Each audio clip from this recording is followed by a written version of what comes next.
Salut à tous les amis du PlayStation VR et de la réalité virtuelle. Aujourd'hui, VR4Player vous propose une vidéo un peu particulière pour vous présenter un nouveau périphérique compatible avec notre PSVR et qui vient tout juste d'être officialisé par Sony, le 3D Rudder. Avant de commencer, il faut préciser que le 3D Rudder n'est pas vraiment un nouveau produit. Il est déjà disponible sur PC et pas forcément en réalité virtuelle depuis déjà plusieurs années. Il a été présenté pour la première fois lors du Consumer Electronics Show ou CES de Las Vegas en 2015. À l'époque, le 3D Rudder était un peu volumineux. Mais un 3D Rudder, ça sert à quoi ?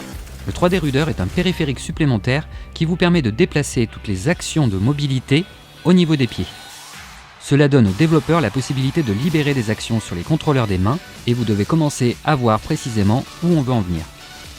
Son arrivée sur PlayStation VR apportera la réponse attendue à tous les joueurs qui ont ragé de ne pas avoir de stick analogique directionnel sur leur PS Move.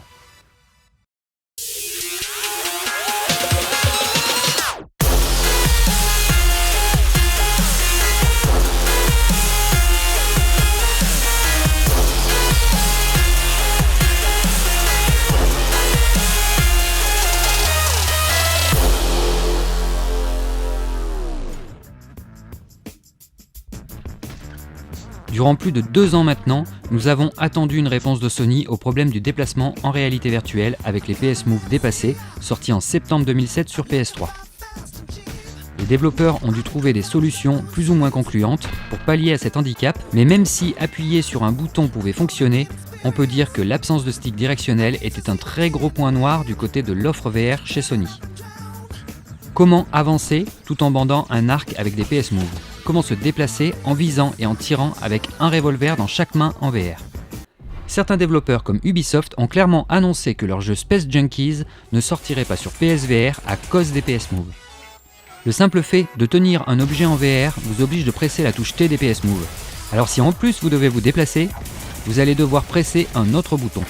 Pour les développeurs, ça devient vite compliqué et la solution de facilité reste la téléportation, l'un des trucs les plus détestés des joueurs en réalité virtuelle.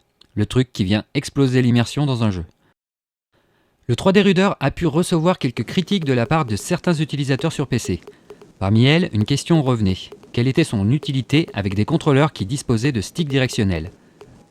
Nous ne sommes pas vraiment d'accord et on reviendra sur cette question plus loin dans cette vidéo. Par contre, son arrivée sur PlayStation VR prend tout de suite une autre dimension car elle répond à une demande et une lacune des PS Move. Si vous vous déplacez avec les pieds, vous n'avez finalement plus besoin de molettes directionnelles sur vos PS Move. Et ça tombe bien, on n'en a pas. On peut même dire que sur le papier, ça semble même être plus ergonomique. On utilise ses pieds pour se déplacer et ses mains pour saisir des éléments dans le monde virtuel. Le 3D Rudder ne sera pas compatible avec tous les jeux du catalogue PSVR, tout simplement parce que certains jeux n'en auront pas besoin. Autre point important à souligner, on est obligé d'utiliser le 3D Rudder en position assise. J'entends déjà hurler les joueurs qui préfèrent rester debout. Je dirais juste que cela dépend de votre temps de jeu. Car passer 6 heures non-stop dans un gros jeu en VR tel que Skyrim peut devenir épuisant à la longue. Bref, on vous parle du 3D Rudder depuis le 30 janvier 2018 et maintenant que c'est officiel, nous avons pensé qu'il était important de nous déplacer et de rencontrer directement les créateurs de cet accessoire. Ils nous ont ouvert leurs portes le temps d'un reportage, merci à eux pour leur excellent accueil. Qui mieux que l'équipe de développement du 3D Rudder peut parler et vous présenter ce nouveau produit. Si vous vous posez pas mal de questions sur ce nouvel accessoire PlayStation VR, à quoi sert-il ? Qu'offrira-t-il de plus par rapport au PS Move actuel ou à la DualShock ? Alors, vous êtes sur la bonne vidéo. Après quelques heures de route, nous voici donc arrivés dans les locaux de 3D Rudder. C'est directement l'un des cofondateurs qui nous accueille, Valerio Bonora. Il est à l'origine du 3D Rudder et nous explique les débuts de l'accessoire. Bonjour Valerio, peux-tu nous expliquer d'où vient l'idée du 3D Rudder, comment l'histoire a commencé ? J'ai une histoire ancienne d'architecte et de designer en fait. Donc j'ai beaucoup fantasmé très jeune sur les jeux, sur la troisième dimension, puis j'ai fait des études d'architecture et de design. Et donc j'ai très tôt travaillé sur des softs 3D, pour ceux qui connaissent Softimage, 3D Turbo, des choses comme ça. Et puis en tant qu'architecte et designer, on a un peu aussi une façon de regarder comment les gens vivent dans leur environnement et pourquoi pas autour du bureau. Et en fait, par réflexion, je me suis rendu compte que on faisait beaucoup de déplacements, et de déplacements de souris aussi. Et je me suis dit, mais tiens, ma souris, comment pourrait-elle fonctionner pour m'aider en fait à me déplacer sans avoir à pousser ma souris, etc. J'ai dessiné, c'est resté dans un carton, et puis voilà. Et par la suite, plus tard, j'ai eu une société qui faisait de la maquette numérique pour l'ingénierie et l'architecture. Et là, la question s'est reposée de façon plus prégnante.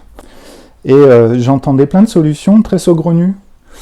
Et à ce moment-là, j'ai repensé à ma solution. Je me suis dit, qu'est-ce que ça ferait si je le mettais sous les pieds?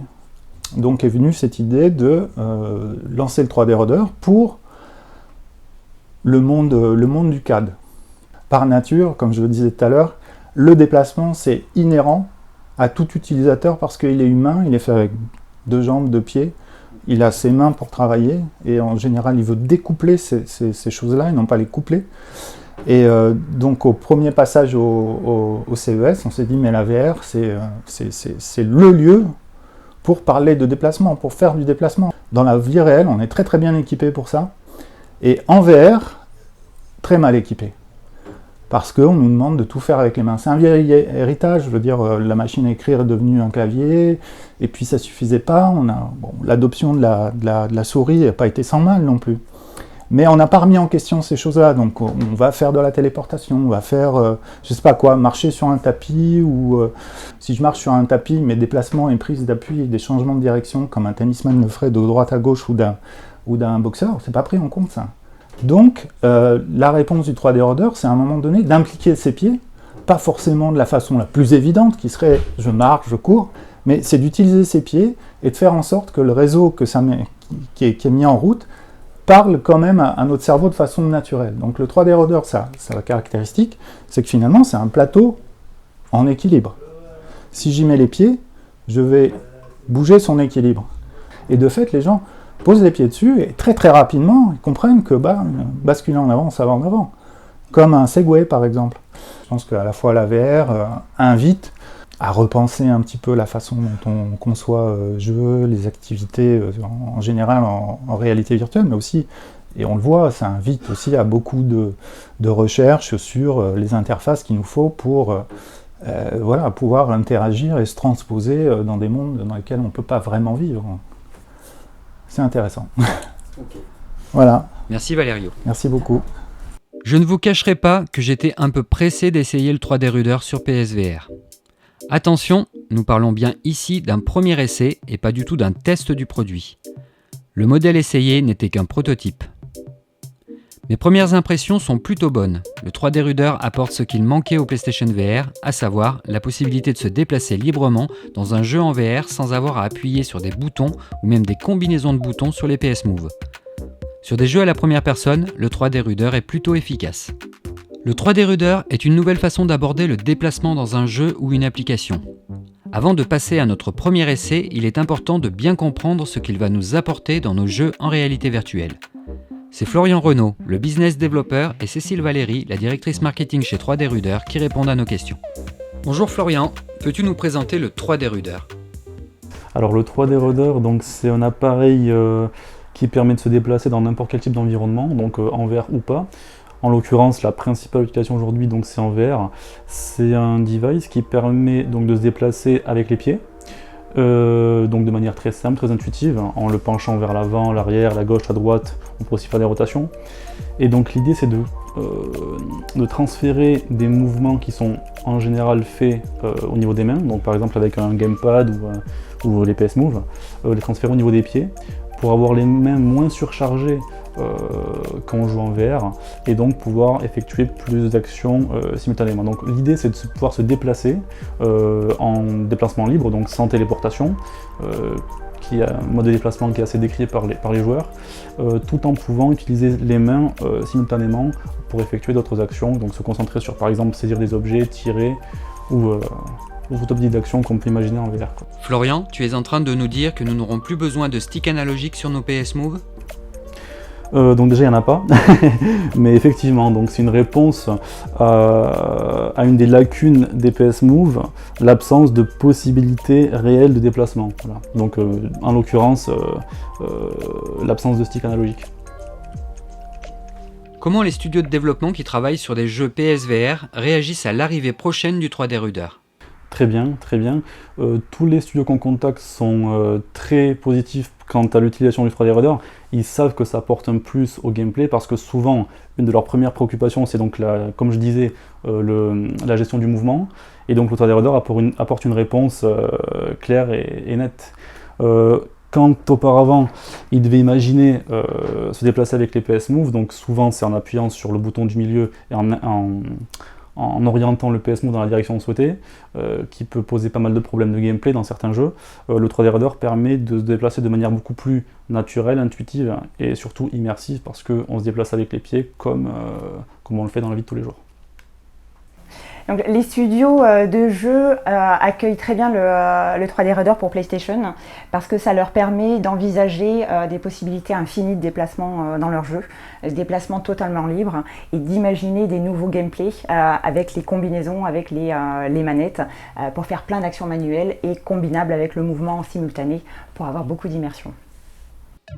J'ai pu essayer DWVR et Red Matter. La prise en pied est plutôt bonne et instinctive. Pas besoin d'un long tuto pour utiliser un 3D Rudder sur ce type de jeu. Pour avancer, on incline le 3D Rudder vers l'avant, pour reculer vers l'arrière, droite et gauche pour les mouvements latéraux, et enfin, on tourne pour pivoter sur soi-même, etc. Sur console, nous n'aurons pas droit au God Mode, ce fameux mode tant décrié qui permettait à la base pour les développeurs sur PC de se déplacer librement dans n'importe quel jeu sans aucune contrainte de collision et qui avait tendance à nous faire traverser les murs ou le sol. Ici, on est bien dans du plug and play, les développeurs de chaque studio repensent leur jeu pour l'adapter au 3D Rudder. L'intérêt du produit est clairement mis en évidence sur un jeu tel que Red Matter du studio espagnol Virtual Robot, et ça tombe bien car nous étions justement en test sur Red Matter la veille de notre essai du 3D Rudder. La problématique de devoir appuyer sur plusieurs boutons en même temps sur le même PS Move est évitée. On sépare intelligemment la fonction de mobilité et celle des actions au-dessus de la ceinture et c'est plutôt bien vu. Le 3D Rudder nous oblige à jouer en position assise. N'est-ce pas un inconvénient ? Nous, notre vision du jeu en VR, c'est assis. Pourquoi ? Parce que on pense que les expériences vont devenir de plus en plus longues. Et par exemple sur des jeux comme Skyrim ou Fallout, comme tu disais, pour moi c'est inconcevable de jouer des heures et des heures debout, quoi. Donc le 3D Rudder, on pense que de toute façon, plus tard, la VR de manière globale, pas seulement dans le jeu vidéo, mais de manière globale au travail par exemple, ça se fera assis, ça se fera dans un espace de bureau en fait. Donc à moins d'être dans la simulation pure par exemple, tout ce qui est armée, sport, tout ça, la grosse majorité des expériences VR seront jouées assises. Donc c'est aussi un pari sur le futur. Combien de jeux seront disponibles à la sortie du 3D Rudder ? Alors dès le 6 janvier, la date de l'annonce officielle, on sera en mesure de confirmer une vingtaine de jeux. Mais on estime que d'ici la sortie, donc mars-avril, on en aura environ une quarantaine. On ne connaît pas, à l'heure où nous enregistrons cette vidéo, la totalité des jeux qui seront compatibles dès la sortie du 3D Rudder. Mais nous pouvons cependant vous en citer quelques-uns qui viennent d'être officialisés.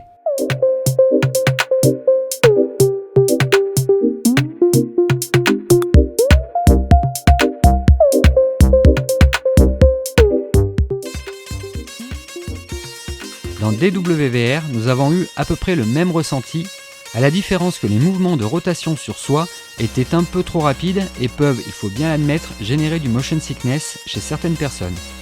Mais encore une fois, nous ne sommes là que sur un prototype et ces problèmes sont facilement corrigibles en modifiant quelques réglages. Le plus important pour ce type d'accessoire est de ne pas avoir de déconnexion ou de glissement nous obligeant à le réinitialiser en pleine partie, car dans certains jeux, ça ne pardonnera pas.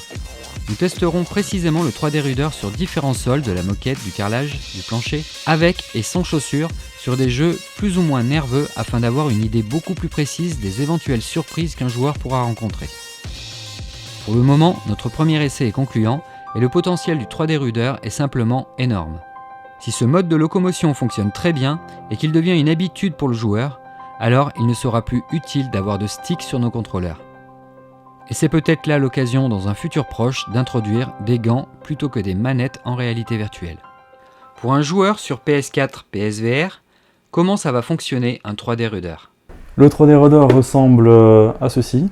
Donc comme vous pouvez le voir, il est muni d'un câble USB qui fera 3,50 m. Donc c'est vraiment simple, là, c'est du plug and play, donc on le branche sur un port USB de la PS4.